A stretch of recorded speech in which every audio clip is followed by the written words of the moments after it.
Il y a certainement beaucoup de choses qu'on ne vous dit pas sur le Canada.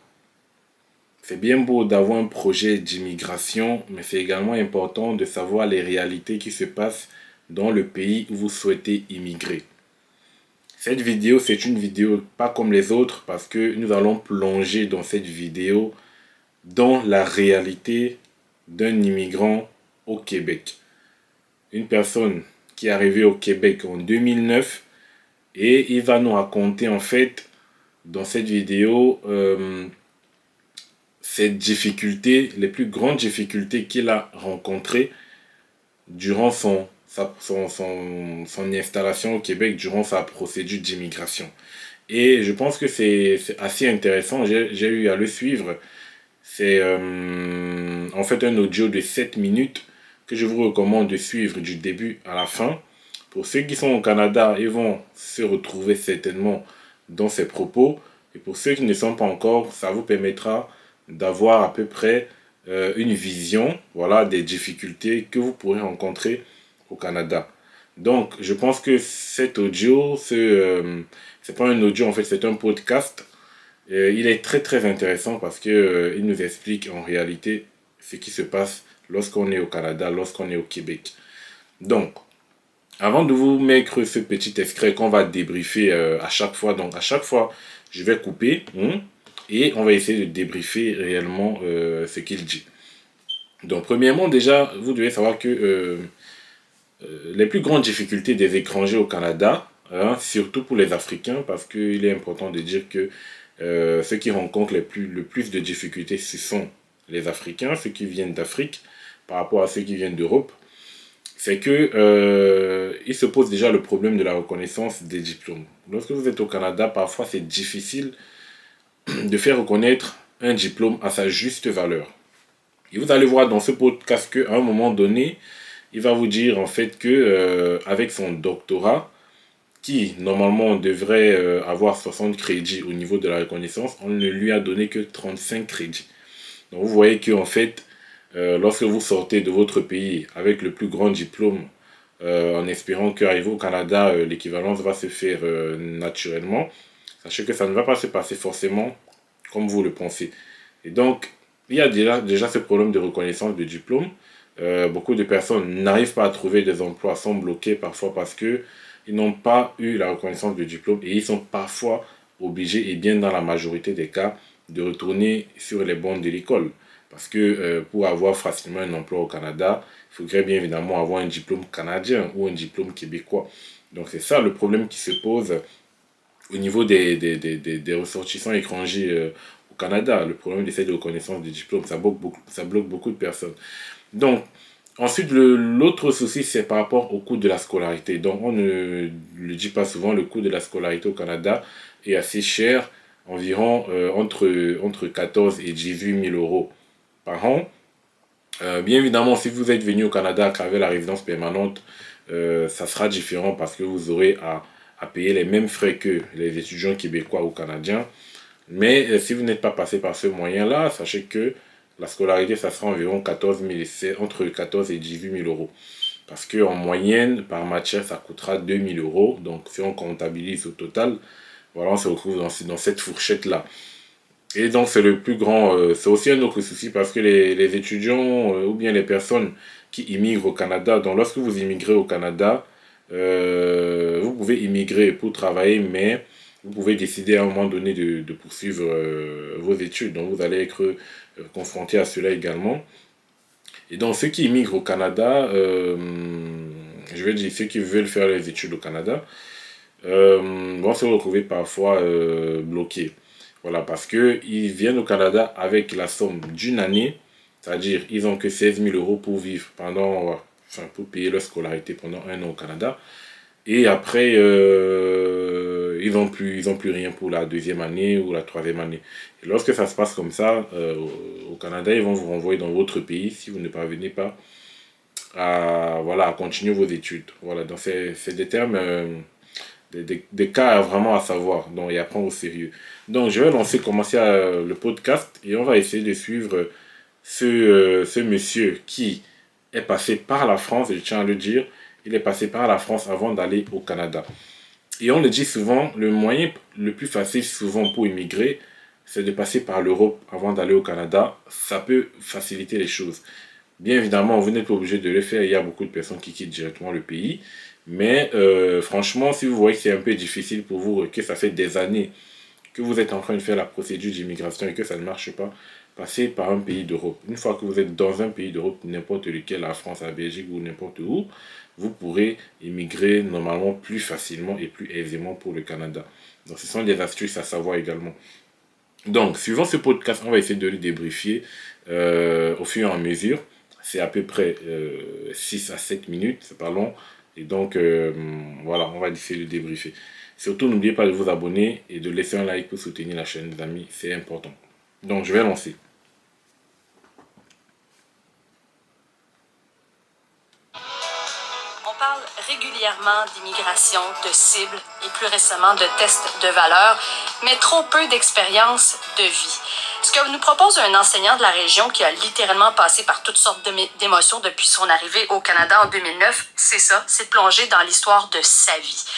C'est avec une sagesse et une résilience désarmante que cet enseignant en littérature d'Ottawa se raconte dans son livre « Dites-leur que je suis québécois » qui est publié aux éditions. Donc, déjà, la première information que vous avez suivie, c'est qu'il est enseignant à l'Université d'Ottawa. Voilà, donc, il est enseignant, c'est-à-dire qu'il travaille déjà au Canada, mais vous ne savez pas par quel périple il est passé. On va le suivre. Édition de l'Homme. Avec nous, Menza Emezzo. Bonjour. Bonjour. D'abord, vous êtes né et avez passé une partie de votre vie au Togo avant d'arriver au Québec. Vous aviez déjà dans votre sac un doctorat en littérature française de l'Université de Strasbourg et malgré vos qualifications, trouver un emploi, ça va avoir été un combat de plusieurs années. C'est pas ce qu'on vous avait dit au départ, là. Voilà, donc vous avez pu suivre. Hein. Il a eu un doctorat, j'ai oublié la filière, dans une université française. Hein. Il a été diplômé en France avant d'aller bien évidemment au Canada. Non, non, pas du tout. Quand j'étais en France et que j'ai commencé le programme d'immigration, le document Apprendre le Québec du gouvernement du Québec disait que les immigrants en moyenne trouvaient un emploi dans leur domaine en un an. Et on nous a vanté l'accueil, on nous a vanté toute autre chose qui fait en sorte que non, je ne m'attendais pas du tout à passer 5 ans pour m'intégrer. Parlez-nous de... Voilà, vous voyez. Hein?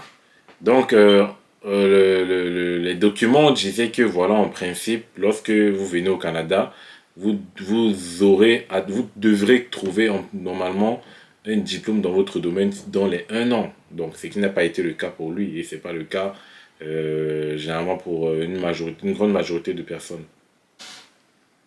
De votre arrivée, parce que dès le début, ça a été difficile lorsque vous avez mis les pieds à Montréal. Oui, quand je suis arrivé à Montréal, avec mon plan de match, c'était enseigner à l'université, ensuite au cégep et enfin au secondaire. Et quand je suis arrivé, il fallait bien, en attendant de trouver ces postes-là, vous travailler. Donc j'ai travaillé dans des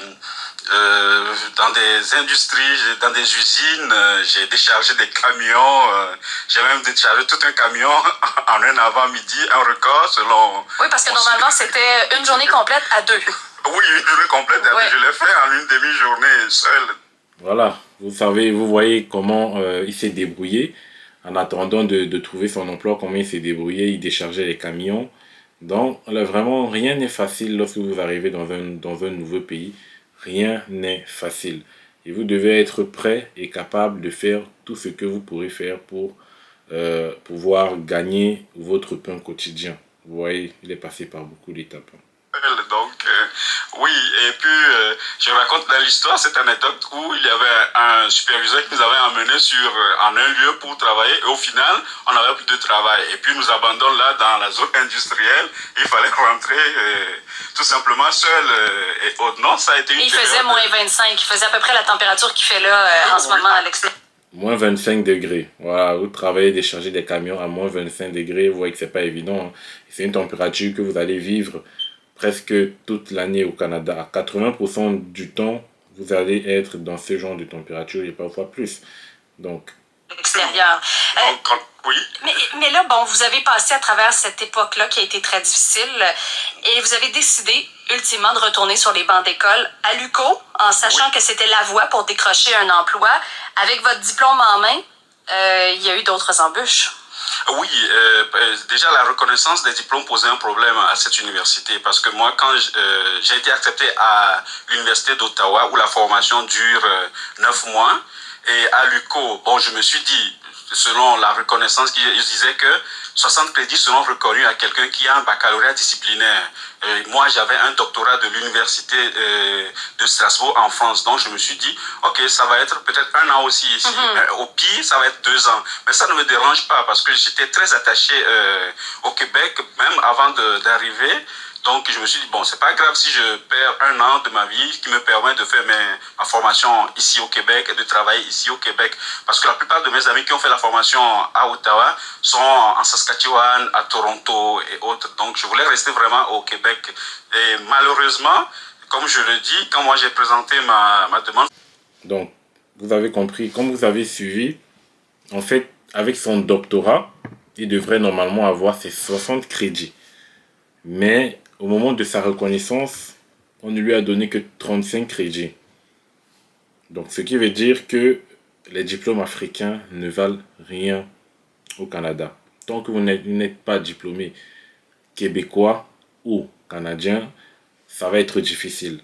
Ça ne va pas être impossible, mais ça va être difficile. C'est plutôt ça qu'il faut savoir. 60 crédits étaient prévus pour quelqu'un qui a un bac disciplinaire. Vous voyez, 60 crédits étaient prévus pour quelqu'un qui a le bac. Pourtant, lui, avec son doctorat, jusqu'au doctorat, on ne lui a donné que 35. C'est-à-dire, même pas vraiment... c'est-à-dire, c'est comme si on donnait l'équivalence à un diplôme inférieur au bac, en fait. Vous avez quand même passé par le processus. Vous avez fait vos études. Et là, vous êtes... Bien évidemment, il a été obligé de faire des études pour être diplômé au Québec. Vous avez commencé à faire de la suppléance dans les écoles de Gatineau d'ailleurs.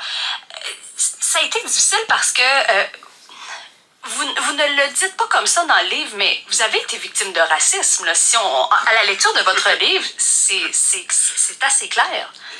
Le mot racisme est un mot très fort. Déjà, de le prononcer, c'est difficile pour moi. Je parlais beaucoup plus de discrimination. Et je vais parler de discrimination à l'embauche. Comment malgré mon expérience, malgré que j'avais plus d'ancienneté que des étudiants qui sortaient de l'université, ces étudiants-là passaient devant moi pour être embauchés.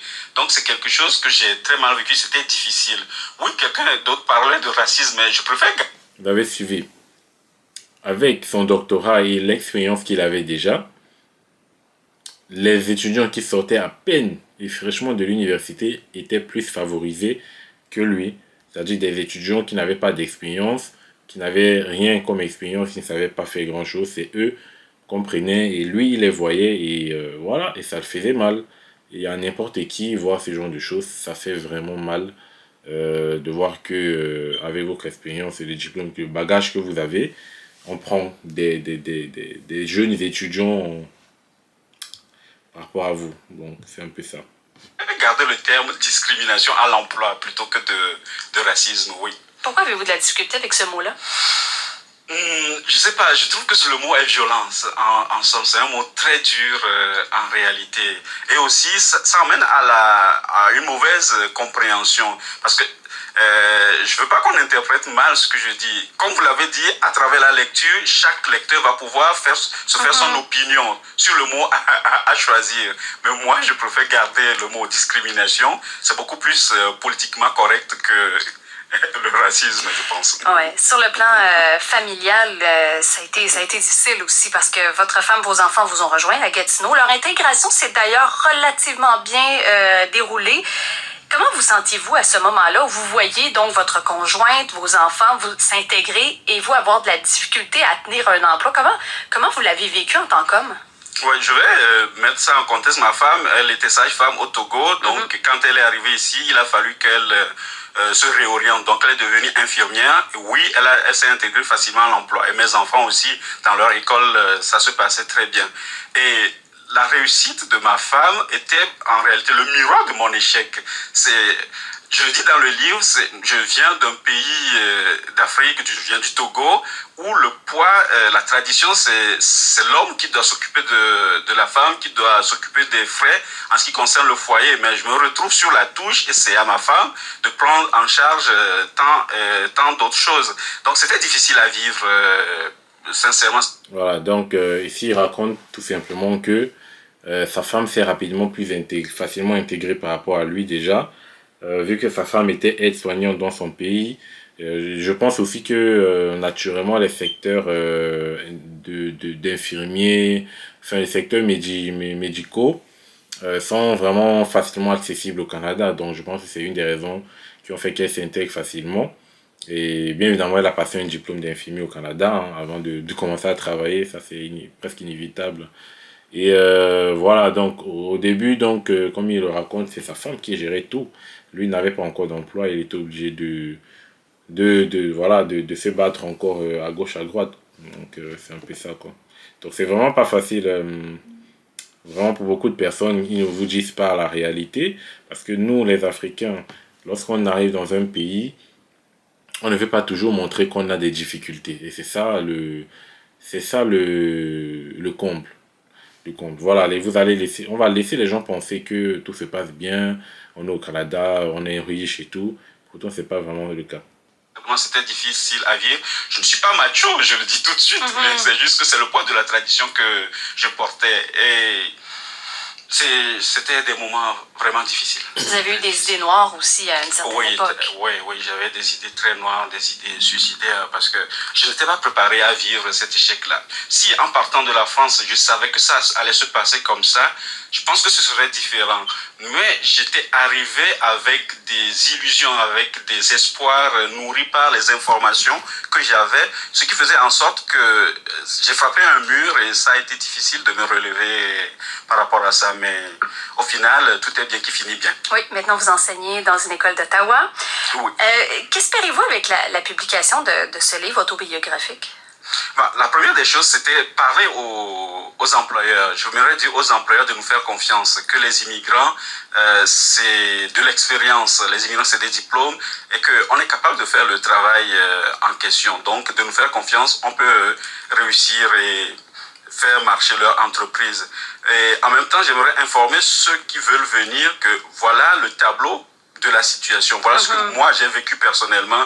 Donc, ne vous fiez pas tout simplement à l'information que vous avez officiellement. Faites vos recherches, essayez de trouver les témoignages des autres immigrants pour avoir une idée précise de la situation.